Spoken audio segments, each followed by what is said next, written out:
मुरघास खराब होऊ नये म्हणून कोणती काळजी घ्यावी? मुरघास तंत्रज्ञानामुळे दुग्ध व्यवसाय करणं फार सोपं झालंय, परंतु जर मुरघास बनवताना चूक झाली आणि तो खराब झाला तर शेतकऱ्यांचं फार मोठं नुकसान होतं. कारण एकाच वेळी खूप पैसे, मेहनत आणि वेळ या सगळ्यांची गुंतवणूक केलेली असते. यामुळेच मुरघास खराब होऊ नये म्हणून कोणती काळजी घ्यायची ते पाहूयात. पहिली घ्यायची काळजी म्हणजे हिरव्या चाऱ्यातील पाण्याचं योग्य प्रमाण ओळखून मुरघास केला पाहिजे. पाण्याचं प्रमाण 70% पेक्षा जास्त असेल तर त्याचा मुरघासाच्या गुणवत्तेवर परिणाम होऊ शकतो. दुसरी काळजी घ्यायची ती म्हणजे मका कापताना एकदम बुडापासून कापू नका. मका नेहमी कमीत कमी 4 ते 6 इंचावरून कापा. यामुळे मुरघासामध्ये काही अपायकारक सूक्ष्मजीव प्रवेश करण्याची शक्यता कमी होते.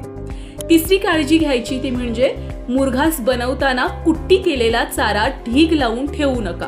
तो कुट्टी केल्यावर लगेच बॅग, खड्डा किंवा बंकर मध्ये भरायला सुरुवात करा. चौथी घ्यायची काळजी ती म्हणजे चाऱ्याचा एक थर टाकल्यावर तो व्यवस्थित दाबून घ्यावा. एक थर दाबून झाल्याशिवाय पुढचा चारा टाकू नका. बॅग भरताना बऱ्याचदा काही व्यक्ती बॅगेत चारा टाकत राहतात आणि काही व्यक्ती दाबत राहतात. असं न करता एकदा चाऱ्याचा एक थर टाकून घ्या आणि त्यानंतर तो थर दाबून झाल्यावर पुढील चारा टाका. पाचवी काळजी घ्यायची ती म्हणजे मुरघास बनवताना जर उपलब्ध असेल तर मुरघासाचे कल्चर वापरावे. यामुळे मुरघासाचा pH कमी होतो आणि अपायकारक सूक्ष्मजीवांची वाढ होत नाही. कोणतेही कल्चरचं द्रावण समान वितरण होईल असं फवारा. सहावी काळजी घ्यायची ती म्हणजे मुरघास खड्डा किंवा बंकर मध्ये बनवताना ट्रॅक्टरद्वारे दाबला जातो. अशा वेळी जर ट्रॅक्टरचे टायर स्वच्छ करून घ्या. सातवी काळजी घ्यायची ती म्हणजे चारा चांगल्या पद्धतीनं दाबून झाल्यावर तो व्यवस्थित झाकला पाहिजे. चारा 300 मायक्रोनच्या प्लास्टिकने झाकल्यावर त्यावर माती, विटा, फरशीचे तुकडे अशा उपलब्ध असलेल्या कोणत्याही वस्तू ठेवू शकता.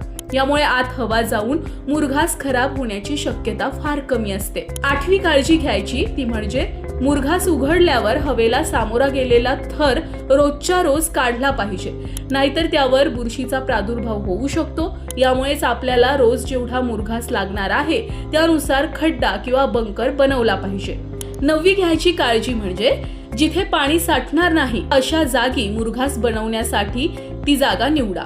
पाऊस पडत असताना उघडलेल्या मुरघासाच्या खड्ड्यात पाणी साचू नये म्हणून व्यवस्थित झाकून घ्या. जमिनीवर दोन्ही बाजूला मुरुम टाकून मुरघास केल्यास पाणी साचण्याची शक्यता कमी असते.